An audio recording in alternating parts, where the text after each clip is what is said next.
அனைவருக்கும் வணக்கம். சுஜாதா அவர்களின் ஏன், எதற்கு, எப்படி?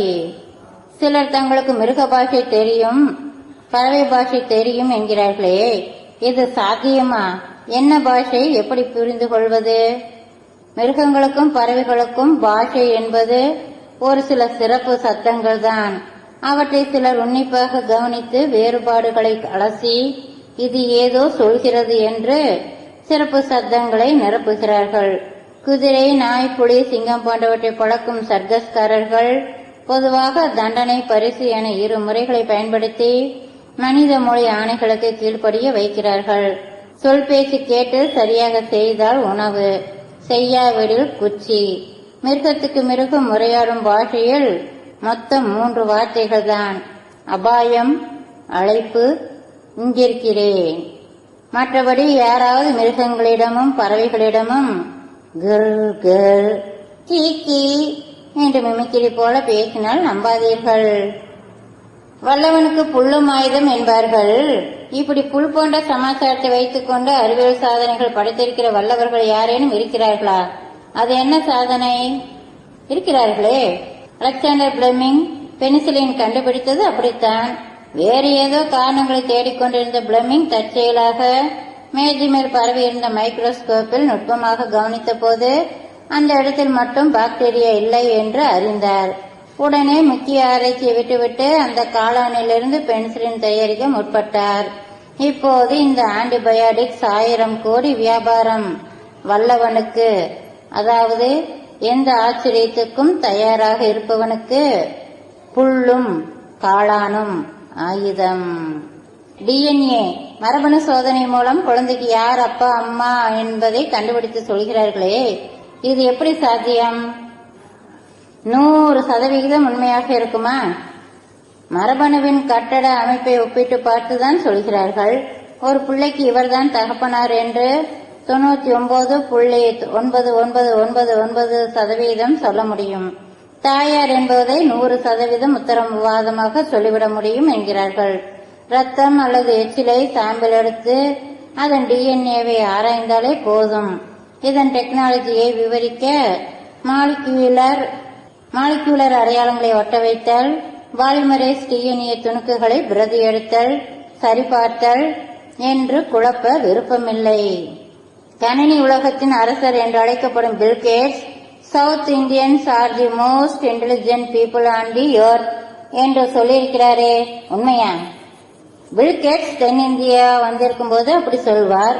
இஸ்ரேலுக்கு போனால் யூதர்கள் தான் உலகிலேயே அதிபுத்திசாலிகள் என்பார். தென்னிந்தியர்கள் கருவிகளை பயன்படுத்தி சாப்ட்வேர் எழுதுவதில் சிறந்தவர்கள். மற்றபடி கருவிகளை செய்வதில் சீனர்கள், ஜப்பானியர்கள் யூதர்களுடன் ஒப்புடையக்கூடியவர்கள் மட்டுமே. அது சரி, பில்கேட்ஸ் ஏன் சென்னைக்கு வரவில்லை என்று யோசித்து பார்த்தீர்களா? ஒரு கண்ணால் மட்டும் பார்த்தால் இன்னொரு கண்ணுக்கு ரெஸ்ட் கிடைக்குமே, அப்படி செய்யலாமா? அப்படி பார்த்தால் கண் பார்க்கும் செய்தி மூளையில் பதியுமா? அது ஞாபகத்தில் இருக்குமா? ஒற்றை கண்ணால் பார்ப்பதால் கால்சின் முப்பரிமாணம் போய்விடும். படிப்பது மனதில் பதியும். ஆனால் கண்ணுக்கு ஸ்ட்ரெயின் ஆகலாம். எதற்கு இந்த சுக்கராச்சாரி வேலை? டே அண்ட் நைட் கிளாஸ் என்று சொல்லப்படும் கண்ணாடியால் ஆன வெள்ளை நிற மூக்கு கண்ணாடி வெயிலுக்கு சென்றதும் கருப்பாக மாறும் விந்தை எப்படி ஏற்படுகிறது சார்? சூரிய வெயில் கண்ணுக்கு பாதிப்பை உண்டாக்கக்கூடாது என்பதற்காக போட்டோக்ரோமிக் லென்சஸ் பயன்படுத்துகிறார்கள். அது லட்சக்கணக்கான சில்வர் குளோரைடு பதிந்திருக்கும். இந்த கூட்டணுக்கள் புற ஊதா கலக்காத செயற்கை வெளிச்சத்தில் ஒளியை ஊடு செலுத்தும். வீட்டுக்குள் கண்ணாடி தன்மை முழுவதும் இருக்கும்.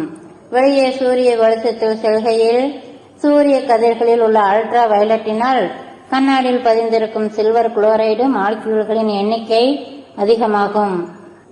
எனவே கண்ணாடி கருப்பாகும். வெளிச்சத்தின் அளவை பொறுத்து இப்படி கருமையாகும். கார்னிவ் கம்பெனியின் கண்டுபிடிப்பு இது. கொஞ்சம் விலை அதிகம். வீட்டுக்குள் இருக்கும் போதும் சரி, வெளியில் செல்லும் போதும் சரி, கண்ணாடியை மாற்ற வேண்டியது இல்லை. ஊர்வன, பரப்பன, விலங்குகள் இவையெல்லாம் ஒரு பொருளை பார்க்கும்போது ஒவ்வொன்றுக்கும் நிறங்கள் வேறுபட்டு தெரியுமாமே. ஆம், உயிர் வாழும் தேவைக்கேற்பத்தான் கண் பார்வை அமைந்திருக்கும். தன்னை காப்பாற்றிக் கொள்ள தேவையிருக்கும் உயிரினங்களுக்கு அபாயத்தை அறிவிக்க நகரும் அசையும் பிம்பங்களை நுட்பமாக கண்டுகொள்ளும் திறமை இருக்கும். வண்ணங்களும் அப்படியே. சிவப்பு கம்பளத்தை கண்டு மிரளும் காளைகள் என்று ஸ்பெயின் தேசத்து காளை சண்டைகளில் காட்டப்படுவது தவறு. காளைகளுக்கு சிவப்பாவது பச்சையாவது எதுவும் தெரியாது. அந்த துணியின் அசைவுதான் அதன் கோபத்தை கிளறி விடுகிறது. கூர்மையான பார்வைக்கு பறவைகள் தான் சிறந்த உதாரணம். பறவைகளின் கண்களில் லைட் சென்சிட்டிவ் பிக்மெண்ட்ஸ் கொஞ்சம் வித்தியாசமானது. அதுவும் வல்லூறு என்ற பறவையின் கண் பார்வையை ஒரு ஸ்பெஷல் லிஸ்டில் சேர்க்கலாம். மனிதனை விட அதிகளவு நிறங்களை பிரித்தெறியும் திறமை பெற்றவை. அதன் விழித்திரையில் உள்ள பார்வை செல்களின் எண்ணிக்கை மனித கண்ணை விட 8 மடங்கு அதிகம். மனிதனின் கண்ணில் 2 லட்சம் பார்வை செல்கள்.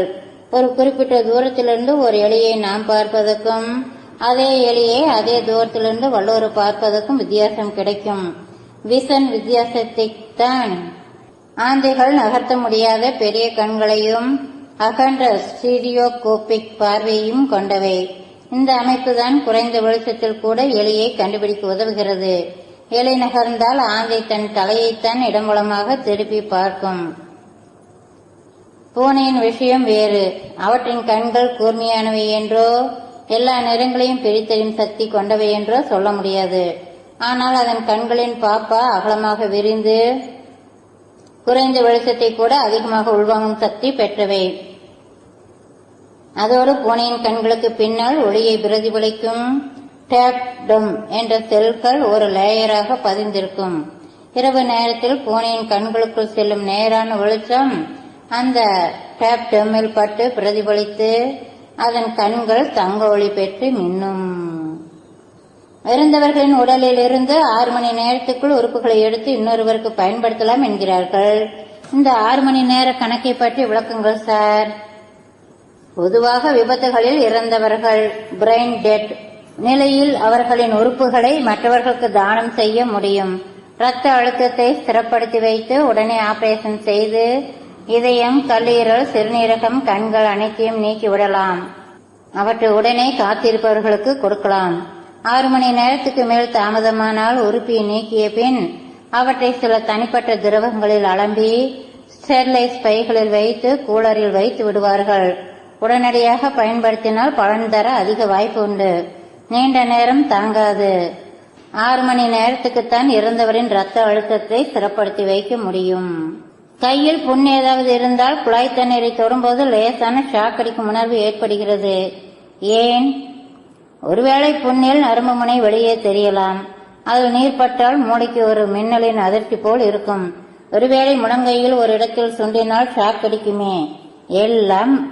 சில வேளை முழங்கையில் ஒரு இடத்தில் சுண்டினால் ஷாக் அடிக்குமே எல்லாம் நரம்பாலஜி. தூங்கும் நேரத்தில் கூட, அதாவது இரவு நேரத்தில் கூட குழந்தைகள் பிறக்கின்றனவே, அந்த அதிசயம் எப்படி? நியாயமாக பகல் நேரத்தில் தானே குழந்தைகள் பிறக்க வேண்டும். இப்படி இரவு நேரத்தில் பிறக்கும் குழந்தைக்கும் பகல் நேரத்தில் பிறக்கும் குழந்தைக்கும் குணநலன்களில் ஏதேனும் வித்தியாசம் இருக்குமா? கருவுற்று 38-39 வாரங்களில் சமயம் வந்துவிட்டால் போதும். சீரான வழி துவங்கி 12 முதல் 14 மணி நேரத்தில் பாப்பா பிறந்துவிடும். பாப்பா கையில் என கடிகாரமா வைத்திருக்கிறது? பகலா இரவா என்று பார்க்க உறங்கியது போதும், புறப்படலாம் என்று உலகை சந்திக்க தயாராகிவிடும். வயிற்றில் 39 வாரத்துக்கு மேல் பாப்பா வளர்வதில்லை. லேட்டாக பிறக்கும் குழந்தைகள் வீக்காகி விடுமாம். அதனால் வந்த காரியம் ஆச்சு என்று புறப்பட வேண்டியது அதற்கு அவசியம். விஐபிகளின் இறுதிச் சடங்கில் அரசு மரியாதை என்று வானத்தை நோக்கி துப்பாக்கியால் சுடுகிறார்களே, இந்த பழக்கம் எப்படி வந்தது? அப்புறம் மேலே போன அந்த துப்பாக்கி கொண்டு யார் தலையிலும் விழாமல் இருக்கிறதே எப்படி? இது ராணுவம், கடற்படையிலிருந்து வந்த வழக்கம். தேசத்துக்காக உயிரிழந்தவர்களுக்கு மரியாதை செலுத்தும் வழக்கம் ரைபிள் கண்டுபிடித்த காலத்திலிருந்தே உள்ளது.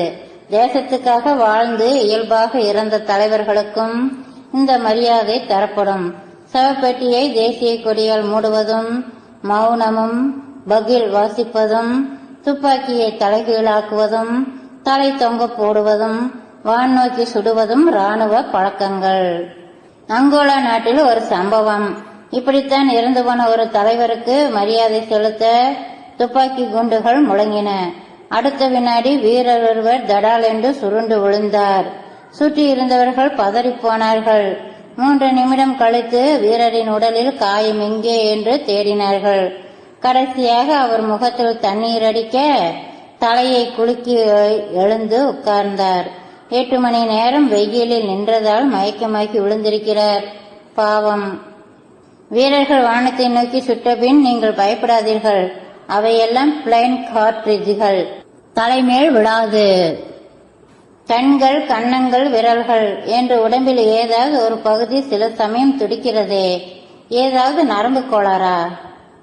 ஆம், நெர்வஸ் ஸ்விட்சிங் என்னும் வகை இது. மயோகேமியா என்பர். உடம்பின் ஒரு பகுதியில் உள்ள தசைகள் திரும்ப திரும்ப சுருங்குவது. இதற்கு காரணம் சரியாக தெரியவில்லை.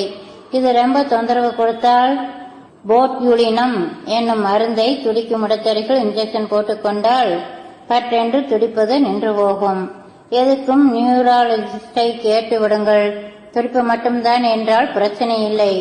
உடன் தலைவலி, மூச்சுவிட சிரமம் எதுவும் இருந்தால் உடனே டாக்டரை பாருங்கள். சிலருக்கு மல்லிகை பூவாசம் அலர்ஜி, சிலருக்கு பேருந்து பயணம் அலர்ஜி. இப்படி எத்தனை வகை அலர்ஜிகள் இருக்கின்றன. அலர்ஜிகளுக்கான காரணம் என்ன? அலர்ஜி என்கிற வார்த்தையை 1906 வியட்நாம் நாட்டை சேர்ந்த ஒரு டாக்டர் முதலில் பயன்படுத்தினார். அலர்ஜி என்றால் மாறுபட்ட எதிர்விளைவு என்று அர்த்தம். நம் உடலில் தடுப்பு சக்திகளின் அமைப்பு சில வகைகளுக்கு அதிகப்படியான எதிர்ப்பு தெரிவிக்கிற உபாதைதான் அலர்ஜி. இந்த வகைக்கு கலர்ஜன் என்பார்கள்.